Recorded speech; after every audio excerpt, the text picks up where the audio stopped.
close till I get up. Time is barely on our side. I don't wanna waste what's left. The storms we chase are leading us, and love is all we'll ever trust. Yeah, no, I don't wanna waste what's left.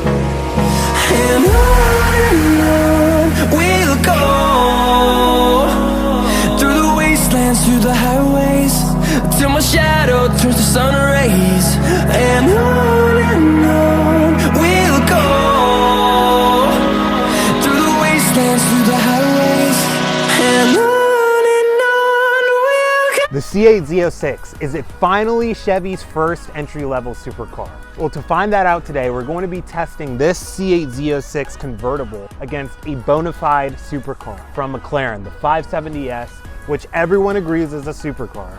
And they just so happen to be around the same price ranges. This Z06 is gonna be around $132,000 here at Washington Exotics. And this McLaren 570S is gonna be about $140,000 again here at Washington Exotics. This should be an interesting comparison for those who are in the market. So the first and absolutely most important part of a supercar is the design. That's what attracts us. That's what gets us as kids to be fascinated with these cars, put them on our bedroom posters. And right off the bat, we can tell that this McLaren 570S has the vertical doors, which are very rare. Only on supercars or very special cars are these doors equipped. And that's gonna be a huge swaying factor in the decision-making process of purchasing your first entry-level supercar under 150 grand. Something, unfortunately, that this Corvette does not have. Unfortunately, the Corvette Z06 has regular pedestrian doors, which, you know, just off the bat, if you're hopping out of a gas station, if you're really concerned about image, you're gonna wanna go with a McLaren because it's gonna have that more exotic look with the doors going up.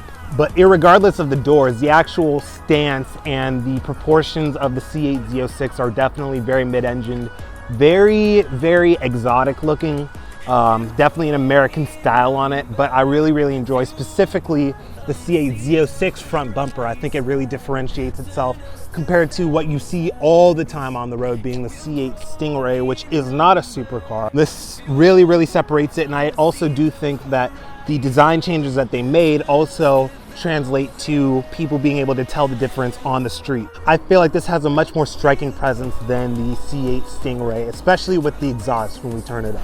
Now, having a nice interior on a supercar is not necessarily mandatory, as we have like things like the F40 with a really stripped out interior, but Chevy did go to extra lengths to make this interior look really premium, as it does. You got carbon fiber everywhere.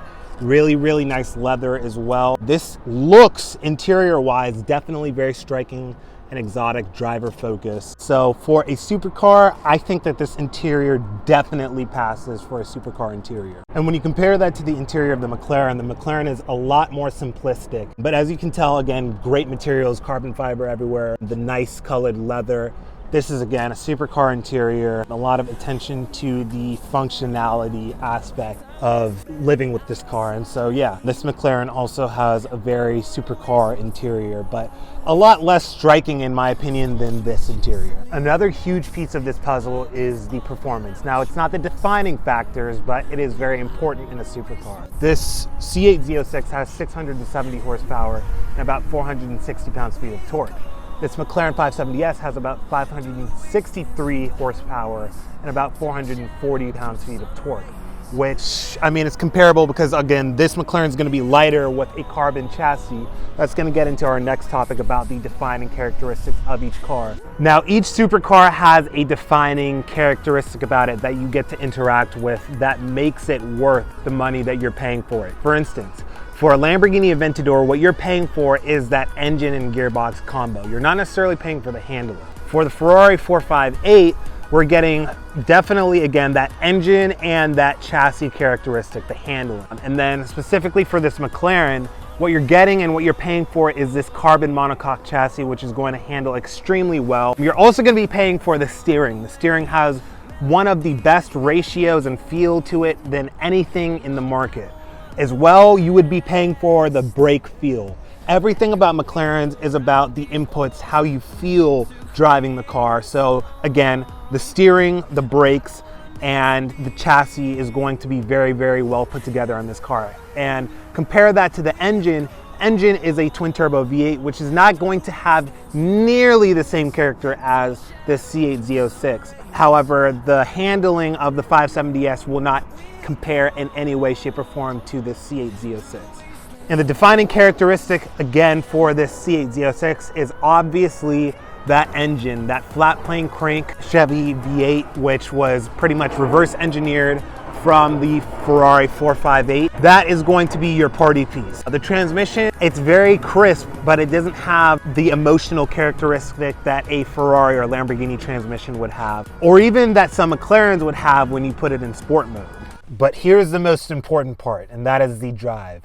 This is what separates you from having something like a BMW i8, which looks very pretty on the pavement, but doesn't necessarily perform as you would expect, compared to an Audi R8 V10 Plus, where it drives amazing and it has a character behind the driving experience. And so that's what we're gonna find out. We're not gonna go crazy fast or anything. We're just gonna get a nice feel for what this car is about. Is this car a supercar? And I've driven quite a few supercars now. First and foremost, you guys already hear that sound. It is amazing, especially with this open air experience of the convertible. This car has a very exotic sound to it, which is going to be a huge part of the driving experience. It doesn't sound like any Corvette that has ever been in existence, and so this is sure to give a different experience.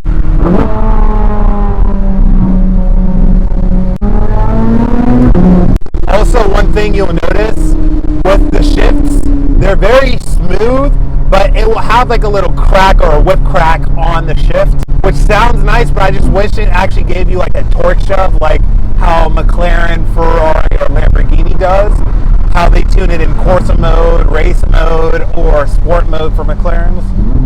It doesn't necessarily have that with this car. It's a very smooth dual clutch, kind of like how an Audi R8 transmission is tuned, very smooth, not abrupt, not interrupting anything. It's just a smooth, consistent power delivery. And it's naturally aspirated, of course, so if you guys really like the naturally aspirated power delivery, a lot more controllable, then this is definitely going to be more to your liking than the McLarens. The predominant thing about this driving experience is that noise.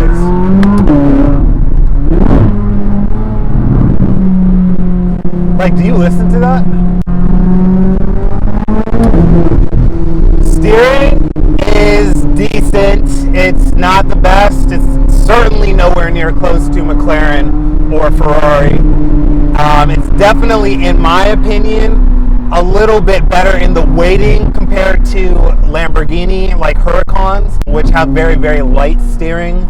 But there's no feel on this steering wheel. You don't feel like the very subtle vibrations of the road. You just get a nice, good weighting. And similar thing with the brakes too.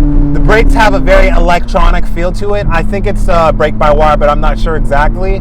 But it doesn't have the same brake feel as the McLaren, which again, McLarens are built around the driving inputs. They want that to be the top tier of their competition. And so where you might miss the characterful engine that you would get in this car, you do not get the same dynamic feel to this car that you would get in the McLaren. Yes, the steering, as I said, has great weighting to it. I'm getting a little bit of vibration through the wheel, but it's very muted, very, very muted. And it doesn't have that same razor sharp feel as, like, for instance, the Ferrari, which if you're going to have somewhat muted steering, then have it be very direct. This car is still a direct steering ratio, but it is certainly nowhere near like Ferrari. I think the steering ratio is almost like 13.4 to 1 or something like that, versus like Ferrari, you get into the 12s and 11s, even with my car, the Giulia.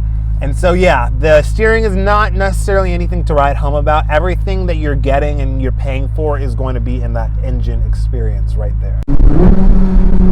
Let's talk about one thing, brand. Now, this is a Chevy, and a lot of people will say if it's something like a Chevy, Chevy, a brand like Chevy, there's no way that Chevy can produce anything that is a supercar. But I will give you guys two brands that compete with this theory. Lexus. Before the LFA, there was no Lexus supercar. And so for us to consider something like an LFA, which is front engine, it's not even mid-engine, as a supercar, it kind of negates this whole, oh, it's a Chevy argument, which, same thing with the Audi R8. The Audi R8, Audis weren't known for making supercars. They're known for making, rally cars, race cars, Group B racing, things like that, but they were not known for making halo supercars like the R8. And so to say that because this is just a Chevy, that there's no way that it can be a supercar is just a mute point in my opinion. All right, setting off in the McLaren 570S, which again, you're not gonna get that cool experience of opening the doors vertically with the C8 Corvette Z06. But there were other things that were really stand out about that car, namely the engine. This car doesn't necessarily have the most exciting engine. Still nice. And I like the way that the boost is delivered in McLaren's, but it's certainly not going to be as exciting as that Z06. So we're going to be setting off. And also a thing to note, this cabin is much smaller feeling than the Corvette. Even though the Corvette was centered around the driver, this entire cabin space is a lot smaller. And that also has to do with the fact that the entirety of the car is lighter. This has a carbon monocoque chassis, which the Corvette does not have. And so we're setting off. We have the dials in sport right now for the active configuration in the McLarens. And again, as I said, steering is going to be the number one thing that you connect with on this car compared to the engine on the C8 Z06. Yeah, this car just feels so much more light and on its feet than the C8 Z06, especially right off center in the steering. That's another thing that is specifically to note, is that while the feel is much better in this, also the ratio is much quicker in this McLaren compared to the C8 Z06. Again, this is due to McLaren's design. They want a dynamically balanced driving experience. They want the inputs and the feedback to be all there, and so that's why they focus on this. And you get what you pay for. You really do get what you pay for, because again, this steering is beautiful. It's probably, again, one of my favorite steering ratios and feel in general on any other car that I've driven, like, period. I think the number one for me, honestly, is the SVJ, which has a nice, heavy, but direct feeling to it. But I really also enjoy this light, direct playfulness to the McLaren steering. Also, again, a huge thing to note is the hydraulic brakes versus, I think, the brake-by-wiring system on the C8 Z06. You feel a lot more through the brake pedal, and you can modulate the brakes a lot easier. I used to not really like McLaren brakes because I thought that they took a lot more effort to stop than I was used to with my Alfa Romeo Giulia, which is again a brake-by-wire system. So it's going to be a lot more instantaneous on the top end of the pedal travel. Yeah, this has boost for days. And although this has less power than the C8 Z06, because of the way that this boost is delivered, this feels almost faster. Again, because of how that torque is delivered, it's not as linear. This kind of takes you into warp speed, not as severely as the 750S, but this definitely has that boost feel to it, which is a little bit more preferential to how I like to drive, but the sound obviously is going to be a lot better in the Corvette. Again, the thing that you're connecting with is the inputs on this car, not necessarily the engine. So yeah, guys, now getting to the actual question of the video. If this can be considered a supercar, could the C8 Z06 be considered a supercar? And to that, I have a few things to say. A lot of people on the internet I've heard say, well, if the base model can't be considered a supercar, for instance, like with the 911, then it's not a supercar. To that, I would somewhat agree, But the one exception that we have to that rule is the Audi R8, because a lot of people simply only think about the V10 R8. However, there was a V8 R8 with, I think, less than 450 horsepower, which is by no means supercar speed.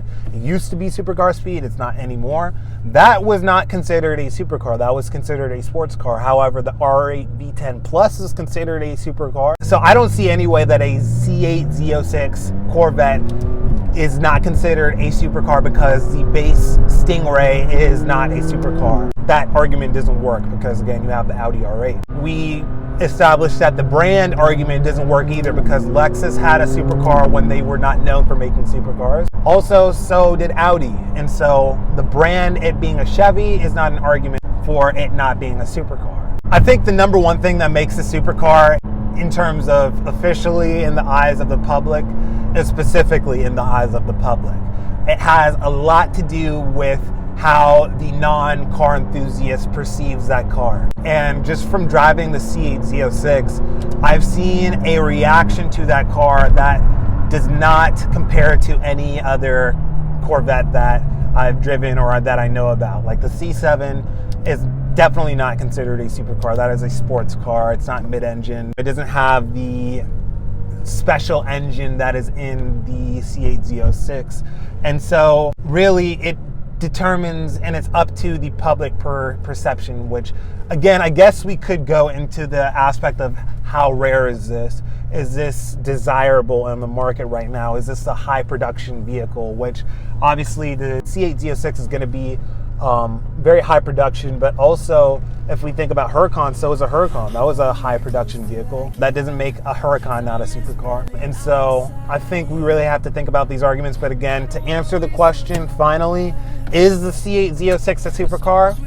Well, if we're going to consider an Audi R8 V10 Plus a supercar, then I see absolutely no reason why we can't consider the Corvette, the Chevy, a supercar. And so, yes, guys, the C8 Z06 is absolutely a supercar. And again, guys, big shout out and thanks to Washington Exotics. If any of these vehicles that we did a review on interest you in any way, and if you want to purchase and make these cars yours, then Washington Exotics in Sterling, Virginia is going to have you covered. Anyways, guys, till next time.